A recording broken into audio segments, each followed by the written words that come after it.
18 মাসে অন্তর্বর্তীকালীন সরকার ও উপদেষ্টাদের বিরুদ্ধে ছড়ালো হাজারেরও বেশি অপতথ্য। দ্বিতীয় বিশ্বযুদ্ধের পর প্রথমবার ইরানি যুদ্ধজাহাজ ডোবালো মার্কিন টর্পেডো হামলা। ধেয়ে আসছে মৌসুমের প্রথম কালবৈশাখী ঝড়। ভারতকে রুশ তেল কেনার অনুমতি দিল যুক্তরাষ্ট্র। যশোরে জ্বালানি সংকটের শঙ্কায় পাম্পে তেল কেনার হিড়িক। সংসদের শুরুতেই সরকারকে চাপ দেবে বিরোধী দল। দর্শক, শুনছিলেন সন্ধ্যার খবরের প্রধান প্রধান শিরোনাম। এবার বিস্তারিত। তার আগে আমাদের ইউটিউব চ্যানেল সাবস্ক্রাইব করুন এবং সব খবর পেতে ফেসবুক পেজ ফলো করে রাখার পাশাপাশি ওয়েবসাইট ভিজিট করুন। 2024 সালের 8 আগস্ট নোবেল বিজয়ী অর্থনীতিবিদ ডক্টর ইউনুস প্রধান উপদেষ্টা হিসেবে শপথ নেন। এরপর শুরু হয় অন্তর্বর্তীকালীন সরকারের যাত্রা। শপথের পরপরই সামাজিক যোগাযোগ মাধ্যমে ছড়িয়ে পড়ে একটি ভুয়া খবর, সরকারের ক্ষমতা 6 বছরের জন্য বাড়ছে। পরে বিভিন্ন গণমাধ্যমের নাম ব্যবহার করে এই ভুয়া দাবিকে বিশ্বস্ত দেখানোর চেষ্টা করা হয়। রিউমার স্ক্যানারের যাচাই অনুযায়ী 18 মাসে অন্তর্বর্তীকালীন সরকার, উপদেষ্টা এবং প্রেস উইংকে নিয়ে সামাজিক যোগাযোগ মাধ্যমে মোট 888টি ভুল তথ্য ছড়ানো হয়েছে। এর মধ্যে ডক্টর ইউনুসকে নিয়ে ছড়িয়েছে 364টি অপতথ্য। পদত্যাগ, সরকারের নীতি, আন্দোলন ও অন্যান্য ইস্যুতে ভুয়া তথ্য ছড়াতে ব্যবহার হয়েছে ভুয়া পদত্যাগপত্র, ডিপফেক ভিডিও, ভুয়া মন্তব্য এবং অপ্রাসঙ্গিক ভিডিও। উপদেষ্টাদের ক্ষেত্রেও তথ্যযুদ্ধ ছিল তীব্র। 21 জন উপদেষ্টাকে নিয়ে 231টি ভুল তথ্য শনাক্ত হয়েছে। সবচেয়ে বেশি শিকার হয়েছেন আইন উপদেষ্টা অধ্যাপক ডক্টর আসিফ নজরুল, যাকে কেন্দ্র করে ছড়িয়েছে 67টি ভুয়া তথ্য। নারী উপদেষ্টাদের ক্ষেত্রেও প্রচুর অপতথ্য ছড়ানো হয়েছে। বিশেষ করে সৈয়দা রেজওয়ানা হাসানকে নিয়ে 26টি ভুয়া তথ্য প্রকাশিত হয়েছে। প্রেস উইংয়ের প্রধান শফিকুল আলমকে নিয়েও 30টি অপতথ্য ছড়ানো হয়। বিশেষভাবে নির্বাচনকালীন সামাজিক যোগাযোগ মাধ্যমে বিভ্রান্তিকর তথ্যের বিস্তার সবচেয়ে তীব্র ছিল। রিউমার স্ক্যানারের পর্যবেক্ষণে 1 বছরের বেশি সময়ে নির্বাচন সংক্রান্ত 1071টি ভুল তথ্য শনাক্ত হয়েছে। অন্তর্বর্তীকালীন সরকারের প্রেস উইং ফেসবুক পেজে 724টি ফ্যাক্ট চেক পোস্ট করা হলেও এত বিপুল সংখ্যক অপতথ্যের বিপরীতে প্রতিকারমূলক উদ্যোগের কার্যকারিতা ছিল প্রশ্নবিদ্ধ। এই ঘটনা ভবিষ্যৎ নির্বাচনের জন্য আরও প্রযুক্তি নির্ভর, সমন্বিত ও দ্রুত কার্যকর কৌশলের প্রয়োজনীয়তা তুলে ধরেছে। দ্বিতীয় বিশ্বযুদ্ধের পর প্রথমবার মার্কিন নৌবাহিনীর সাবমেরিন থেকে ছোড়া টর্পেডোর আঘাতে একটি শক্তিশালী ইরানি যুদ্ধজাহাজ ধ্বংস হয়েছে। ভারত মহাসাগরের আন্তর্জাতিক জলসীমায় গত বুধবার হামলায় ইরানের জাহাজ IRIS ডেনা পুরোপুরি তলিয়ে গেছে। পেন্টাগন ভিডিও প্রকাশ করেছে, যেখানে দেখা গেছে টর্পেডো জাহাজটির পেছনের অংশে আঘাত হানছে এবং বিশাল জলরাশি ছুড়ে যাচ্ছে। কয়েক সেকেন্ডের মধ্যেই জাহাজটি ভেঙে ডুবে যায়। শ্রীলঙ্কার উদ্ধারকর্মীরা 32 জন নাবিককে জীবিত উদ্ধার করেছেন, কিন্তু প্রায় 180 জনের ক্রুর মধ্যে অনেকের মৃত্যু হতে পারে।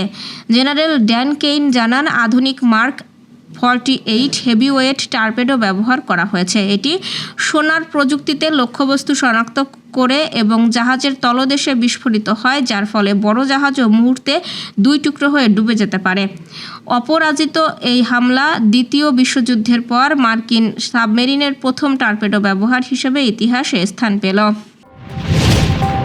দেশে চলতি মৌসুমের প্রথম কালবৈশাখী ঝড়ের পূর্বাভাস দিয়েছে আবহাওয়া অধিদপ্তর। দেশের কয়েকটি অঞ্চলে এই ঝড় বেশি আঘাত হানতে পারে বলে জানিয়েছে সংস্থাটি।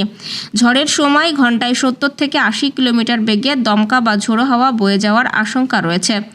আজ সকালে আবহাওয়া অধিদপ্তরের আবহাওয়াবিদ ডক্টর ওমর ফারুক গণমাধ্যমকে এই তথ্য জানিয়েছেন। তিনি বলেন, আগামী 8 বা 9 মার্চের দিকে দেশে বৃষ্টিপাত শুরু হতে পারে। 9 মার্চ থেকে দেশের বিভিন্ন এলাকায় বৃষ্টি হওয়ার সম্ভাবনা রয়েছে। এই ধরনের বৃষ্টি সাধারণত স্বল্পস্থায়ী হয়ে থাকে এবং আধা ঘন্টা থেকে 1 ঘন্টার মধ্যেই শেষ হয়ে যায়।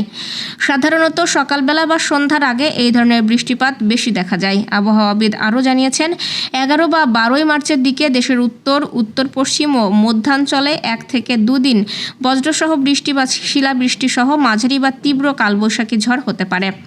দেশের অন্যান্য অঞ্চলে 2-3 দিন বজ্র ও শিলাবৃষ্টি সহ হালকা থেকে মাঝারি ধরনের কালবৈশাখী ঝড়েরও সম্ভাবনা রয়েছে। ইরান ও যুক্তরাষ্ট্রের মধ্যে চলমান সংঘাতের জেরে বিশ্ববাজারে তেলের দামের ঊর্ধ্বগতি নিয়ন্ত্রণে আনতে ভারতকে 30 দিনের জন্য রাশিয়া থেকে তেল কেনার অনুমতি দিয়েছে যুক্তরাষ্ট্র। বৃহস্পতিবার মার্কিন ট্রেজারি বিভাগের এক ঘোষণায় এই তথ্য জানানো হয়েছে।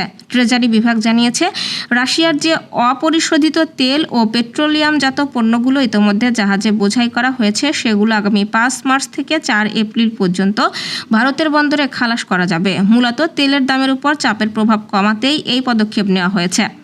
ইরানের সঙ্গে যুদ্ধের কারণে হরমুজ প্রণালী দিয়ে তেল পরিবহন বাধাগ্রস্ত হওয়ায় মার্কিন ফিউচার মার্কেটে অপরিশোধিত তেলের দাম বৃহস্পতিবার প্রতি ব্যারেলে $80 ছাড়িয়ে গেছে। ইসরায়েল ইরান যুদ্ধের প্রভাবে বিশ্ববাজারে তৈরি হওয়া জ্বালানি সংকটের আতঙ্ক এখন যশোরের রাজপথে। যুদ্ধকালীন আমদানি নির্ভর এই খাতকে স্বাভাবিক রাখতে সরকারকে আরও সক্রিয় হওয়ার আহ্বান জানিয়েছেন ভোক্তারা। আজ সকাল থেকেই পেট্রোল পাম্পগুলোতে দেখা গেছে ব্যক্তিগত গাড়ি ও মোটরসাইকেলের উপচে পড়া ভিড়। এদিন সকাল থেকেই দেখা যায় পেট্রোল পাম্পে দীর্ঘ লাইন। সিরিয়ালে থাকার পর তেল মিলেছে। অনেক পাম্পে যথেষ্ট পরিমাণে তেল মজুদ নেই, আবার দেখা যাচ্ছে অনেক পাম্প বন্ধ। বাংলাদেশ পেট্রোলিয়াম কর্পোরেশনের তথ্য অনুযায়ী দেশের ডিজেল মজুদ মাত্র 9 দিনের থেকে 14 দিনের, অকটেন মজুদ রয়েছে 15 থেকে 25 দিনের, পেট্রোল 16 দিনের এবং ফার্নেস অয়েল 60 থেকে 76 দিনের। পরিস্থিতি মোকাবেলায় সরকার পেট্রোল পাম্পে জ্বালানি বরাদ্দ 10% কমিয়ে দিয়েছে। আগামী 12 মার্চ বৃহস্পতিবার ত্রয়োদশ সংসদের প্রথম অধিবেশন।